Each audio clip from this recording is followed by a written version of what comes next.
Get ready? This courtroom moment takes a sharp turn right from the start. What begins as a routine drug test hearing quickly escalates into a tense battle over honesty and credibility. Emotions are running high, and things unravel faster than you'd expect. Let's take a closer look at how it all unfolds. No, you hold up. Don't tell me to hold up. You sit up there and tell me I'm not lying to you, Mr. Simpson. Oh, we don't want to do that. We're done. Calls the case, People versus Lawrence Watkins. Mike Gaddy, Assistant Public Defender, on behalf of Mr. Watkins, who's present. Judge, state your name, Mr. Lawrence Watkins. Your Honor, at this time, I believe Mr. Watkins will be waiving his preliminary examination. Before we do that, we have a violation report. You see it. Let's pause for a moment. Something serious just came up. The court has just been handed a violation report, which is a major concern in any probation case. This likely means Mr. Watkins failed a drug test, and that could have serious consequences. It could affect his bond, lead to a tougher sentence, or even send him straight back to jail. As you can imagine, the judge is now paying very close attention. Yes, Your Honor, I did see the report. What do you want? Your Honor, I did. I received the report yesterday. I haven't seen any of the underlying tests. It's my understanding that there was a positive test for cocaine several weeks or in mid-November, if my recollection serves me right. He was counseled for that. It was he has not had any other positive tests indicative of. Can I speak, Simpson? You can if you want to, but you might want to let your attorney talk to you. No, I don't mind speaking at all. I mean, as far as the marijuana, Mr. Simpson, like I said, since the day I've been going over there, I haven't smoked weed since. And I have no reason to lie to you. Why would I lie to you? I can just tell you the truth. I would just tell you, yes, I smoked, but I haven't smoked marijuana since. As far as the cocaine, like I told my attorney, I was going through my old clothes. Like I wouldn't lie to you. I would have no reason to lie to you at all. I'm doing great in my life. I'm doing everything I'm supposed to be doing. I showed up to court. You didn't have to put a warrant out for me. Can you order the results of the marijuana? I need levels. Yeah, please. I haven't smoked at all, period, Mr. Simpson. If I did, I would tell you. I have no reason to lie to you. And I can just simply say, yeah, I smoked, I slipped up here and there, but I never have. I never smoked since the day I've been through the report, not one time. Not one time have I smoked, period. Not once. So what's up with the cocaine? I told you, like I was going through my clothes. I can talk, I don't mind talking. And I found some cocaine in my pocket. The only thing I did was took it out of my pocket, Mr. Simpson. That's all I did. And took it straight to I could have sold it. I could have did a whole lot of stuff with it.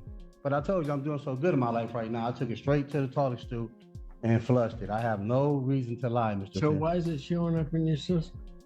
I don't know. I just touched it, Mr. Simpson. I never used cocaine in my life. Wait a second. Did he just say the cocaine in his system came from touching it? That's definitely not how cocaine enters the bloodstream. Judges have heard just about every excuse imaginable, but this one might rank among the most unusual. It's a bold claim, and not a very convincing one. Ever. Just touching it. You know, Mr. Simpson, I would never. No, listen. I've been doing this for a minute. I can't believe you're like an amoeba. What, are you absorbing it through your skin like yes, that? Mr. Simpson. Oh, okay. Mr. Simpson, I promise you. Give me the levels on the cocaine too, please. Yeah, please, Mr. Simpson, I wouldn't lie to you. I have no. Okay. Why would I lie to you? Here's what I'm. Yes. It's not. Levels for the cocaine were actually included in the original report the court has. It's pretty small print. It does 362 nanograms per milliliter for the cocaine. Oh, I see it. They put it in there. And it was confirmed.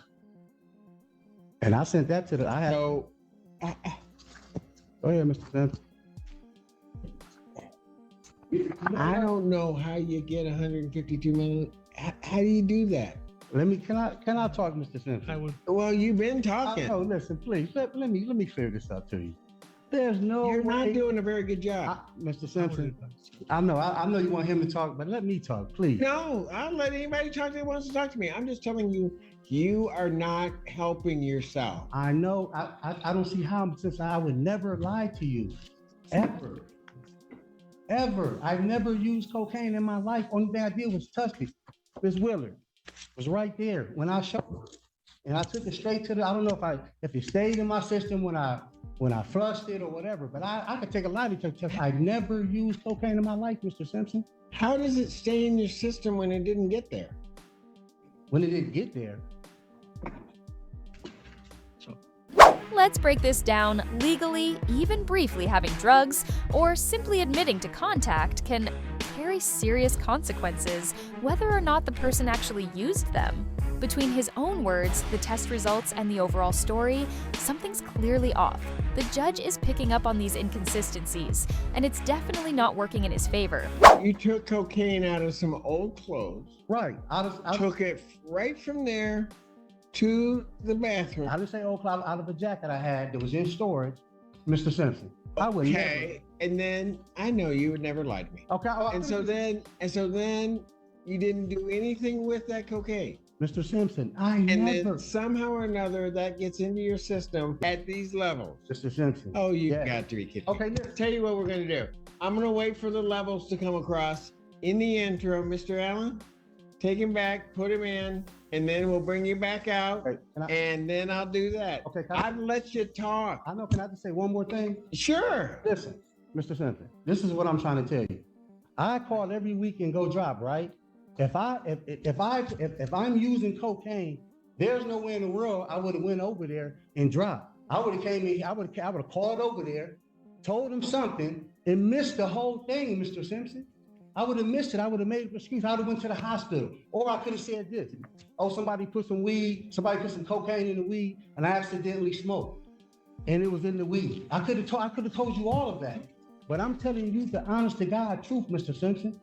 The honest to God truth. I did not smoke no weed. And if I did that, I could have told you that. You're a fair guy. You've been fair with me every time I came in here.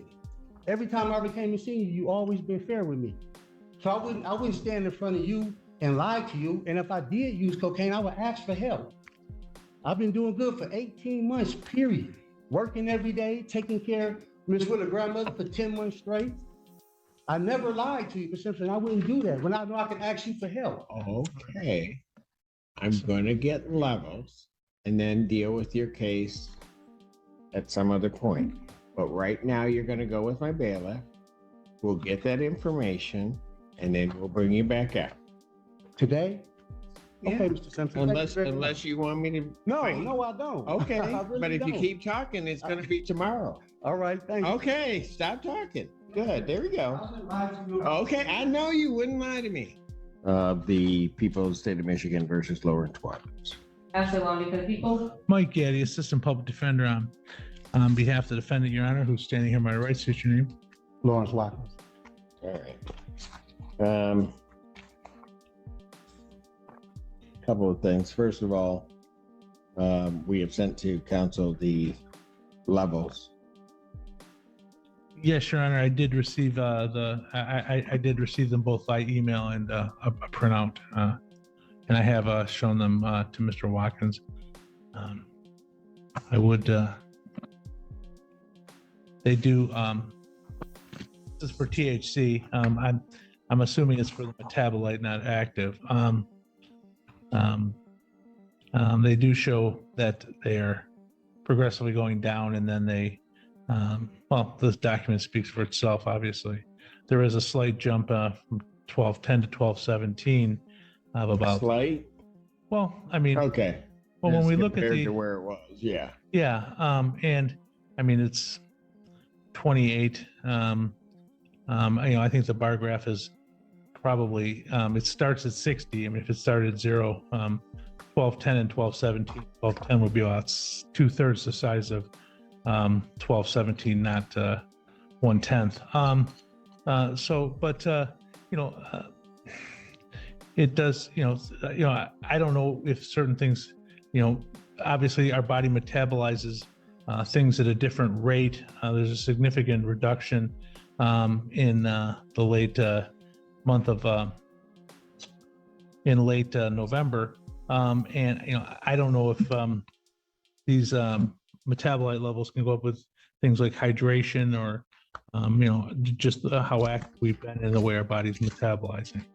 I do know that since October 29th, even in the worst case scenario, these levels have gone down well over 100 looks like over 130 points. I'd ask the court to, if the court's concerned about this He needs to just tell me. test. And I don't mean to interrupt you, Mr. Getty, but he needs to just tell me the truth. I mean, that, you know, we can sit there and play this game, but the cold-hearted reality of what happened is he almost goes down to a 0 after it kind of falls off, and then all of a sudden it just shoots back up. Then he's trying to tell me that on the 19th of November, that all of a sudden this cocaine through some osmosis process, I don't know how that all of a sudden just gets into his system.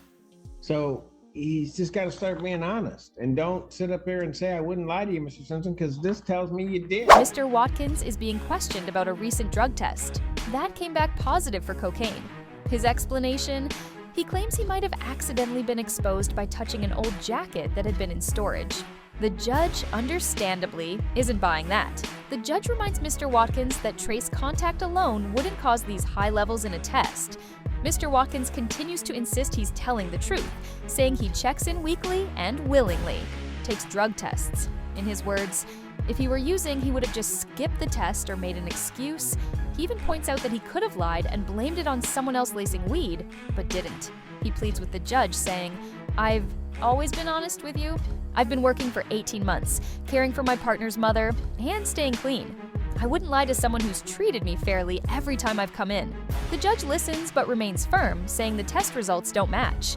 The story? The data shows a drop in drug levels, then a sudden spike, which raises red flags. The judge tells Mr. Watkins to stop making excuses and start being honest. Mr. Watkins offers to take a lie detector test.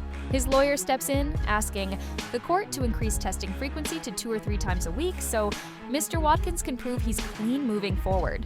He also requests a short delay in the case, asking to revisit it in 2 weeks. The judge agrees to a 1-week adjournment, sets a new date for the 26th, and revokes Mr. Watkins' bond in the meantime. Then things get heated. Mr. Watkins becomes emotional, raising his voice. The judge tells him to calm down and not to yell or be disrespectful. Mr. Watkins apologizes right away, saying he didn't mean to raise his voice and still has deep respect for the court. He insists once again that he's telling the truth and is genuinely trying to do better. Mr.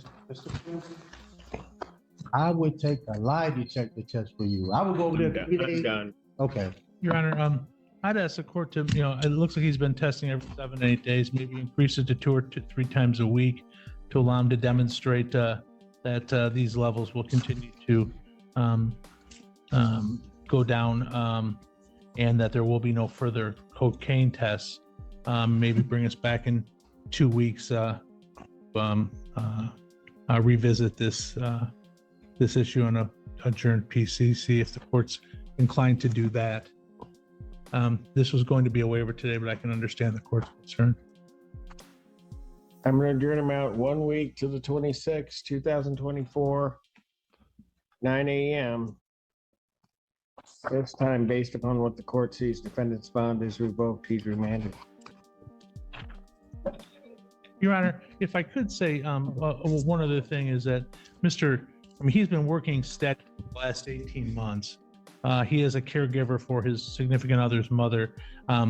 His life is a much markedly different thing now than it was even in October. This is a... Well, he needs to tell me the truth. Hold up, Mr. I mean, if he, no, you hold up. Don't tell me to hold up. You sit up there and tell me. I'm not lying to you, Mr. Simpson. Oh, we don't want to do that. We're done. We're done. Do not smoke weed, baby. We're done. I never. We're Mr. done. Simpson, I'm We're not done. lying to You you. do not yell at me. I'm not Ever. lying. Do I not can't- yell at me. Ever. Hold up. This is the Ever. first time No, ever you me do telling- not hold up. I'm telling Do you the not truth, yell. Mr. You do Simpson. not talk to me that way. Man, I can't You believe do it. not talk to me that I'm way. not talking Ever. about be disrespectful. Ever. But I came in here when I was full of garbage. You worked with me. Now I'm telling you the truth, and you telling me I'm lying to you? I have no reason to lie to you, and I know I can tell you the truth. When I used to come in here and I have nothing to stand on, you gave me every chance in the world, Mr. I Simpson. did. I did. That's why I can't believe it. why I expect the truth from you. That's what I'm I looking told at the you. graphs. Even when I came here, I was full of garbage, Mr. Simpson. You let me go. I'm telling you the truth now, and you think I'm lying to you? I'm taking care of her grandma. I've been doing this for 10 months straight. I've been working. I'm paying child support. I got my name on the lease on the house. I never came in front of you and had these things accomplished. Now you think I would lie to you? When I know that you're a man and let me finish talking, please. I didn't mean to yell at you, Mr. Simpson. I got the utmost respect for you, and I always have. I'm sorry. But I wouldn't lie to you, Mr. Simpson. I promise you, I'm so sorry for raising my voice.